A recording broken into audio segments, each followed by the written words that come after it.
بلکہ اس سے پہلے ایک اور چیز بیان ہو رہی ہے، اتخذوا احبارہم ورہبانہم اربابا من دون اللہ۔ اہل کتاب کے بارے میں بات بیان ہو رہا ہے کہ انہوں نے اپنے عالموں کو، احبار حبر کی جمع ہے، حبر کہتے ہیں علم والا، اور رہبان کا مطلب ہوتا ہے درویش، تارک دنیا، یعنی عبادت گزار جسے آپ کہہ لیں۔ تو اللہ فرماتے ہیں کہ انہوں نے اپنے عالموں کو اور اپنے درویشوں کو رب بنا دیا اللہ کے علاوہ، اربابا من دون اللہ، اپنے رب بنا دیا اللہ کے علاوہ۔ رب تو اللہ ہے نا، انہوں نے اپنے عالموں کو رب بنا دیا اور اپنے درویشوں کو، پیروں کو، اپنے بڑے ان کو اپنا رب بنا دیا۔ والمسیح ابن مریم، اور حضرت مسیح کو بھی انہوں نے اپنا رب بنا لیا۔ وما امروا الا لیعبدوا الا الہا واحدا، ان کو تو اس بات کا حکم ہی نہیں دیا گیا تھا، ان کو تو حکم یہ دیا گیا تھا کہ اللہ کے علاوہ کسی کی بندگی نہیں کرنی، لا الہ الا ہو، اس کے علاوہ کوئی معبود نہیں۔ اب یہاں پر یہ اس کے جو حاتم طائی تھے، ان کے بیٹے جو تھے عدی ابن حاتم جو تھے، وہ مسلمان جب ہوئے، انہوں نے حضور صلی اللہ علیہ وسلم سے یہ سوال کیا کہ یا رسول اللہ، قرآن پاک میں یہ آیت ہے کہ انہوں نے اپنے عالموں کو اور درویشوں کو رب بنا دیا، تو ہم نے تو، چونکہ وہ عیسائی تھے پہلے، وہ کہنے لگے ہم نے تو کبھی اپنے عالموں کو رب نہیں بنایا تھا، ہم نے تو اپنے پیروں کو، درویشوں کو رب نہیں بنایا تھا۔ تو اس آیت کا کیا مطلب ہے؟ اللہ تعالیٰ جو فرما رہے ہیں، تو حضور صلی اللہ علیہ وسلم نے فرمایا کہ کیا تم اپنے عالموں اور اپنے پیروں اور اپنے درویشوں اور اپنے مرشدوں جو بڑے بڑے شیخ بنائے ہوئے تھے، کیا ان کے کہنے پر جس چیز کو وہ کہتے تھے یہ حرام ہے تو تم سمجھتے تھے ٹھیک ہے حرام ہے، جس چیز کو وہ کہتے تھے حلال ہے تو تم اس کو حلال کہتے تھے، کیا ایسا تھا یا نہیں تھا؟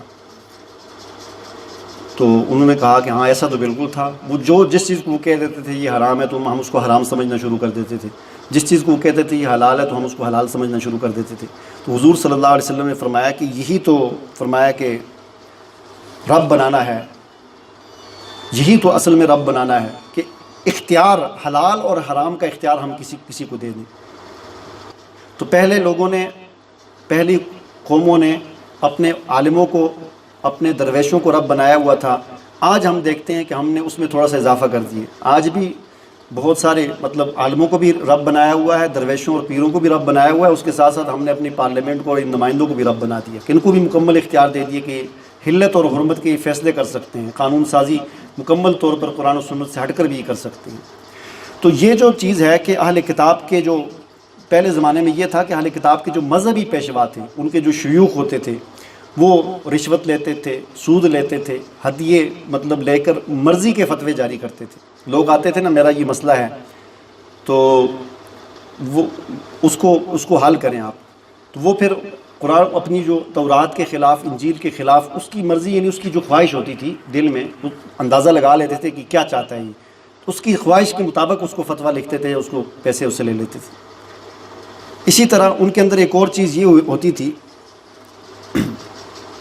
کہ انہوں نے لوگوں کے دلوں میں یہ چیز ڈالی ہوئی تھی کہ تم مذہبی کام، کوئی بھی مذہب کا کام اور دین کا کام خود نہیں کر سکتے، چاہے تمہاری کوئی پیدائش کا مسئلہ ہو، تمہاری نکاح کا مسئلہ ہو، تمہاری کوئی مرگ کا مسئلہ ہو، کوئی مقام تم خود نہیں کر سکتے۔ چنانچہ ایسا ہوتا تھا کہ جب بچہ پیدا ہوتا تھا تو اس کے جو عقیقہ کرنا ہے تو اس کے لیے پھر وہ کسی مذہبی کو بلایا جاتا تھا، وہ اپنی فیس لیتا تھا اور اس کا پھر وہ عقیقہ کرتا تھا، جانور کی چھری چلاتا تھا، اس کے جو بال یعنی جتنی بھی وہ رسومات ہوتی تھیں، اذان دینی ہے تو اس کے لیے پھر وہ مذہبی آدمی کو بلانا ہے، یعنی یہ تصور انہوں نے، ان کے علماء نے، ان کے درویشوں نے دیا ہوا تھا کہ تم خود کچھ نہیں کر سکتے۔ لہٰذا لوگوں کا یہ تصور تھا کہ بچے کے کان میں ہم اذان بھی نہیں دے سکتے، آج بھی جیسا کہ ہے بہت عام طور پر کہ ہم نہیں اذان دے سکتے، ہم نے جا کے مولوی صاحب کو ہی بلانا ہے، اسی سے کروانا ہے، اور پھر اسی طرح عقیقہ کروانا ہے تو چھری اسی سے چلوانی ہے، ہم نہیں چلا سکتے۔ نکاح ہے تو نکاح کی بات آتی ہے، وہ مولوی سے ہی پڑھوانا ہے، ہم نہیں پڑھا سکتے۔ یہ ایک تصور یعنی بعض علاقوں میں دیا جاتا ہے باقاعدہ لوگوں کو کہ ایسا نہیں ہو سکتا، جنازہ جو ہے وہ ہم نہیں پڑھا سکتے، مولوی ہی پڑھائے گا۔ حالانکہ یہ ساری چیزیں ہر مسلمان کر سکتا ہے، ہر جو مسلمان ہے، بلکہ حق بنتا ہے، کسی کا والد فوت ہوا ہے تو بیٹے کا حق بنتا ہے کہ وہ جنازہ پڑھائے، خود پڑھائے۔ تو یہ تصورات پہلے بھی موجود تھے اور آج بھی موجود ہیں۔ مقصد اس کے پیچھے سارا پیسہ ہی آ جاتا ہے کہ تاکہ جتنے بھی وہ پیسے ہیں اکٹھے، وہ سارے نذرانے عقیدے جو ہے وہ سارے ہمارے پاس آئیں۔ تو پاپائے اعظم ایک گزرا، مطلب ان کا جو عیسائیوں کا جو بڑا ہوتا تھا نا اس کو پاپا اعظم کہا جاتا ہے، جیسے آج کل بھی ہے پاپا روم جسے کہتے ہیں، روم میٹلی میں جو بیٹھا ہوا ہے عیسائیوں کا جو پورے دنیا کا ورلڈ کا جو بڑا ہوتا ہے، تو وہ جو ہے اس کے پاس یہ بھی اختیار ہوتا تھا کہ وہ جس چیز کو حلال کرنا چاہے حلال کرتا تھا، جس کو حرام کرنا چاہے حرام کرتا تھا۔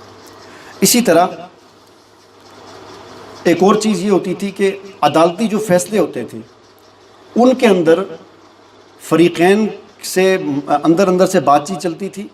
اور جو زیادہ پیسے دیتا تھا تو جو قاضی ہوتا تھا، قاضی ظاہر بات ہے کہ اس وقت وہی ہوتا تھا جو مذہبی بڑا ہوتا تھا، وہ قاضی ہوتا تھا، تو وہ فریقین سے بات چیت اندر کرتا تھا، جس کی طرف سے زیادہ پیسے ملتے تھے فیصلہ اس کے حق میں کر دیتا تھا۔ تو یہ چیزیں جس وقت قرآن نے بیان کرنا شروع کی، قرآن نے ان رازوں کو کھولنا شروع کیا، اتخذوا احبارہم، پھر ان کی وضاحت حضور صلی اللہ علیہ وسلم نے لوگوں کے سامنے پیش کرنا شروع کی، آپ صلی اللہ علیہ وسلم نے لوگوں کے سامنے پیش کرنا شروع کی، تو اس کے جواب میں جب یہ احبار اور یہ درویش اور یہ بڑے بڑے جو پیر تھے اس وقت اہل کتاب کے اور مشرکین کے، بڑے بڑے راہب جو آستانوں پہ اور بڑے بڑے مندروں میں بیٹھے ہوتے تھے، انہوں نے جب دیکھا کہ حضور صلی اللہ علیہ وسلم ہمارے تو ان رازوں کو کھول رہے ہیں، قرآن کھول رہا ہے، حضور صلی اللہ علیہ وسلم اس کی وضاحت کر رہے ہیں، تو انہوں نے پھر آپ کے راستے میں رکاوٹیں ڈالنا شروع کر دی۔ اس کے بارے میں فرمایا کہ یا ایھا الذین آمنوا، اے ایمان والو، ان کثیرا من الاحبار والرہبان لیاکلون اموال الناس بالباطل، یہ بہت سارے علماء اور بہت سارے یہ راہب درویش یہ لوگوں کا مال غلط طریقے سے کھاتے ہیں، غلط طریقے سے لوگوں سے ہتھیاتے ہیں اور کھاتے ہیں، اور کیا کرتے ہیں، وَيَصُدُّونَ عَن سَبِيلِ اللَّهِ، اور اب اللہ کے راستے سے بھی روکتے ہیں، یعنی حضور صلی اللہ علیہ وسلم اور صحابہ کرام کے آگے رکاوٹیں بھی ڈالتے ہیں اس وجہ سے کہ ان کے راز کھل رہے ہیں۔ تو یہ مال، لوگوں کا مال غلط طریقے سے کھانے کا روش جو پہلے تھی وہ آج بھی موجود ہے۔ آج بھی بہت سارے ایسے لوگ ہیں، آج بھی بہت سارے ایسے لوگ ہیں جو بظاہر پیر بنے ہوئے، حقیقت میں نہیں ہوتے۔ حقیقت میں جو پیر ہوتا ہے وہ اللہ کا ولی ہوتا ہے، تقوی والا ہوتا ہے۔ تو آج بھی بہت سارے ایسے جیلی پیر بیٹھے ہوتے ہیں، جیلی جو ہے وہ کہ جن کا کام کیا ہے جی، قوالیاں اپنے سامنے بٹھانا، پھر لوگ نذرانے دیتے ہیں، پھر یہ آج کل جو آپ دیکھتے ہوں کہ فیس بک پہ بڑے مشہور وہ جو یہ کرنٹ لگاتا ہے جی، وہ ایسے ایسے کرتا ہے تو لوگ آگے ناچنا شروع کر دیتے ہیں۔ اب کیا ہے، جو بھی بندہ آتا ہے اس ہاتھ میں اس کی مٹھی میں پیسے دیتا ہے، تو اس کو یعنی اسلام کرنے کی، اسلام اس وقت تک کوئی بندہ نہیں کر سکتا جب تک اس کو پیسے نہ دے، اور اس کی وہ دلیل قرآن سے دیتے ہیں۔ یعنی بندہ حیران ہوتا ہے کہ وہ کہتے ہیں ہم پیسے کیوں لیتے ہیں، یعنی اسلام کرنے سے پہلے پیسے کیوں لیتے ہیں ہم؟ کوئی بھی مرید اپنے پیر کو، اس کو جا کر سیفی صاحب جو ہیں، پتہ نہیں کیا نام ہے ان کا، اس وقت تک سلام نہیں کر سکتا جب تک پیسے نہ دے۔ ویڈیو موجود ہے، سب دیکھتے ہیں، ہر بندہ جو بھی جاتا ہے پہلے پیسے دیتا ہے، پھر اس کے ہاتھ چوم کے سلام کرتا ہے۔ دلیل وہ قرآن سے دیتے ہیں اس کی،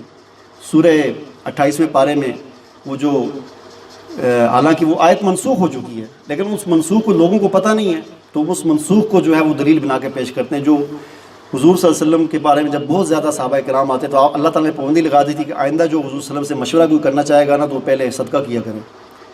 تو تاکہ وہ حضور صلی اللہ علیہ وسلم کو تنگ نہ کرے نا۔ آپ صلی اللہ علیہ وسلم کو تنگ ہوتے تھے بہت زیادہ، جب رش بن گئی ہر کوئی آتا تھا کہتا تھا میں نے آپ سے کوئی علیحدگی میں بات کرنی ہے، تو اللہ تعالیٰ نے فرمایا کہ آئندہ جو حضور سے علیحدگی میں بات کرنا چاہے تو پہلے صدقہ کیا کرے، بعد میں آ کر کرے۔ تو وہ پھر کسی نے کوئی آپ سے علیحدگی میں بات نہیں کی، صرف ایک مرتبہ حضرت علی رضی اللہ تعالیٰ عنہ نے صدقہ کیا اور آپ سے، بعد میں وہ آیت منسوخ ہوگی۔ اب اس منسوخ آیت کو دلیل کے طور پر کہتے ہیں کہ قرآن میں یہ بات ہے کہ نذرانہ جو ہے نا اس لے کر کوئی اگر اس طرح مصروفیت، تو اب یہ اس طریقے سے لوگوں کو مطلب غلط طریقے سے، یا ایھا الذین آمنوا، یہ لیتے ہیں اموال الناس بالباطل، باطل طریقے سے لوگوں کے مال کو اکٹھا کرتے ہیں۔ تو یہ تو طرح طرح کے نمونے ہیں ہمارے پاکستان میں، عجیب و غریب قسم کے لوگ ہیں جنہوں نے لوگوں کو ایسی جہالت میں ڈالا ہوا ہے، ایسی جہالت میں ڈالا ہوا ہے کہ کوئی کہتا ہے کہ بس آپ صرف اتنا کام کر لیں، اس کے بعد آپ کو کچھ کرنے کی ضرورت نہیں ہے۔ کوئی کہتا ہے آپ صرف بس جو ہے نا، آپ کی ذکر بھی حق علی ہے، آپ کی نماز بھی حق علی ہے، آپ کی جو ہے وہ ہر چیز یہی ہے، اس کے علاوہ آپ کو کچھ کرنے کی ضرورت نہیں۔ یعنی طرح طرح کے آپ دیکھیں عجیب و غریب قسم کی مخلوقات ہیں، اور لوگوں کو قرآن سے دور کیا جا رہا ہے، لوگوں کو قرآن سے متنفر کیا جا رہا ہے۔ اور چونکہ اصل میں جب یہ بات بیان کرتے ہیں تو اس طرح کی منسوخ آیتیں، ضعیف احادیث، اور پھر ان کو توڑ مروڑ کر پیش کرنا، اس طریقے سے یہ کرتے ہیں۔ اب ایک اور میں دیکھ رہا تھا تو اس نے کہا کہ جی دیکھیں، قرآن کی ایک آیت پڑھی اور آیت میں سے ایک پورے حرف کو حذف کر کے اس کا ترجمہ کیا کہ کتنے ہی نبی ایسے ہیں کہ جن کے ساتھ قاتل معه ربیون کثیر، کہ جن کے ساتھ قتال کیا رب والوں نے، یعنی جو نیک لوگ تھے، کتنے ہی نبی ایسے تھے کہ ان کے ساتھ جو رب والے تھے، اس وقت کے جو ولی تھے، جو نیک لوگ تھے، انہوں نے اپنے نبیوں کے ساتھ مل کر قتال کیا۔ قاتل معه ربیون کثیر، یہ آیت پڑھی اور اس میں سے قاتلہ کا جو لفظ تھا ترجمے میں اس کو غائب کر دیا، اور ترجمہ کیا کیا کہ کتنے ہی نبی ایسے ہیں کہ جن کے ساتھ نیک لوگ جڑے ہوتے تھے۔ اب قاتلہ کو بیچ میں قتال، چونکہ قتال اور جنگ یہ لفظ تو ان کے منہ پہ نہیں آتا نا، تو اتنی تحریف کرتے ہیں لوگ آگے سے، واہ واہ واہ واہ سبحان اللہ سبحان اللہ، کتنے ہی رب والے ایسے تھے جو نبیوں کے ساتھ ہوتے تھے۔ حالانکہ وہ ترجمہ یہ ہے کہ کتنے ہی رب والے ایسے تھے جو نبیوں کے ساتھ مل کر جنگ کرتے تھے، تو بیچ میں لفظ ہی حذف کر دیا، سارے آگے سے سبحان اللہ، ہزاروں لوگ بیٹھے ہوئے۔ اس طریقے سے لوگوں کو گمراہ کیا جاتا ہے